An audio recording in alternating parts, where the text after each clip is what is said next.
translation of Sahih Bukhari, Book 9. Virtues of the Prayer Hall, Sutra of the Musalla. Volume 1, Book 9, number 472. Narrated Ibn Abbas. Once I came riding a Shias when I had just attained the age of puberty. Allah's Apostle was offering the prayer at Mina with no wall in front of him, and I passed in front of some of the row. There I dismounted and let my Shias loose to graze and entered the row, and nobody objected to me about it. Number 473. Narrated Ibn Umar. Whenever Allah's Apostle came out on a day, he used to order that a harba, that is a short spear, to be planted in front of him as a sutra for his prayer, and then he used to pray facing it with the people behind him, and used to do the same while on a journey. After the Prophet, this practice was adopted by the Muslim rulers who followed his traditions. Number 474. Narrated bin Abi Juhayfa. I heard my father saying, the Prophet led us, and prayed a 2-rakat Zuhr prayer and then a 2-rakat Asr prayer at Al-Batha with an anza planted in front of him as a sutra, while women and donkeys were passing in front of him beyond that anza. Number 475. Narrated Sahih bin Sa'd. The distance between the musalla of Allah's Apostle and the wall was just sufficient for a sheep to pass through. Number 477. Narrated Abdullah. The Prophet used to get a harba planted in front of him as a sutra and prayed behind it. Number 478. Narrated bin Abi Juhayfa.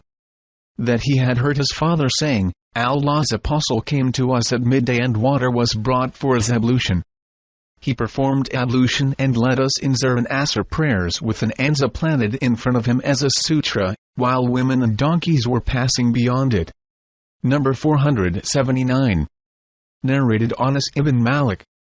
Whenever the Prophet went for answering the call of nature, I and another boy used to go after him with a staff, a stick or an anza and a tumbler of water, and when he finished from answering the call of nature we would hand that tumbler of water to him. Number 480. Narrated Abu Juhayfa. Allah's Apostle came out at midday and offered a 2-rakat Zuhr and Asr prayers at Al-Batha, and an anza was planted in front of him as a sutra. He performed ablution and the people took the remaining water left after his ablution and rubbed their bodies with it. Number 481. Narrated Yazid bin al-Ubayd. I used to accompany Salama bin al-Aqwa, and he used to pray behind the pillar which was near the place where the Qurans were kept. I said, O Abu Muslim, I see you always seeking to pray behind this pillar. He replied, I saw Allah's Apostle always seeking to pray near the pillar. Number 482. Narrated Anas. I saw the most famous people amongst the companions of the Prophet hurrying towards the pillars at the Maghrib prayer before the Prophet came for the prayer. Number 483. Narrated Ibn Umar. The Prophet entered the Kaaba along with Usama bin Zayd, Uthman bin Talha and Bilal, and remained there for a long time. When they came out, I was the first man to enter the Kaaba. I asked Bilal, where did the Prophet pray? Bilal replied, between the 2 front pillars. Number 484. Narrated Nafi. Abdullah bin Umar said, Allah's Apostle entered the Kaaba along with Usama bin Zayd, Bilal and Uthman bin Talha al-Hijabi, and closed the door and stayed there for some time. I asked Bilal when he came out, what did the Prophet do? He replied, he offered prayer with 1 pillar to his left and 1 to his right and 3 behind. In those days the Kaaba was supported by 6 pillars. Malik said, there were 2 pillars on the Prophet's right side. Number 485. Narrated Nafi. The Prophet used to make his she-camel sit across and he would pray facing it as a sutra. I asked, what would the Prophet do if the she-camel was provoked and moved? He said, he would take its camel saddle and put it in front of him and pray facing its back part as a sutra, and Ibn Umar used to do the same. This indicates that one should not pray except behind a sutra. Number 486. Narrated Aisha. Do you make us women equal to dogs and donkeys? While I used to lie in my bed, the Prophet would come and pray facing the middle of the bed. I used to consider it not good to stand in front of him in his prayers. So I used to slip away slowly and quietly from the foot of the bed till I got out of my guilt. Number 488. Narrated Abu Zaliya Saman. I saw Abu Sa'id al-Khudri praying on a Friday, behind something which acted as a sutra. A young man from Bani Abi Mu'ayt wanted to pass in front of him, but Abu Sa'id repulsed him with a push on his chest. Finding no alternative, he again tried to pass, but Abu Sa'id pushed him with a greater force.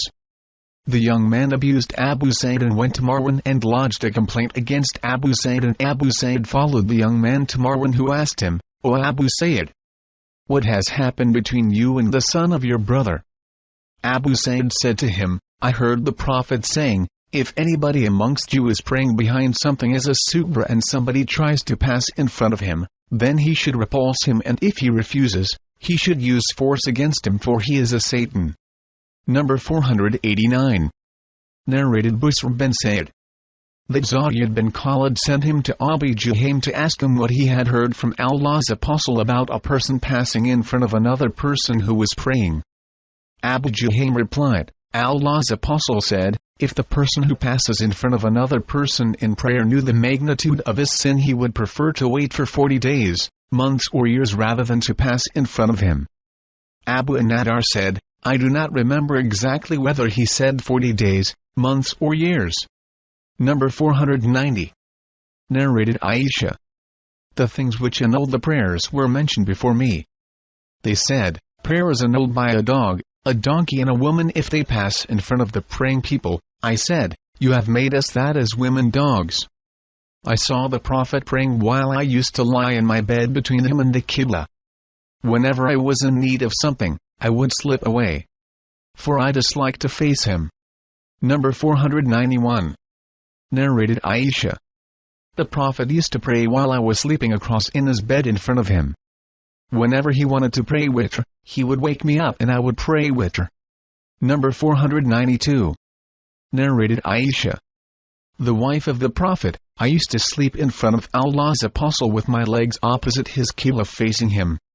And whenever he prostrated, he pushed my feet and I withdrew them, and whenever he stood, I stretched them. Aisha added, in those days there were no lamps in the houses. Number 493. Narrated Aisha. The things which annual prayer were mentioned before me, and those were, a dog, a donkey and a woman. I said, you have compared us women to donkeys and dogs.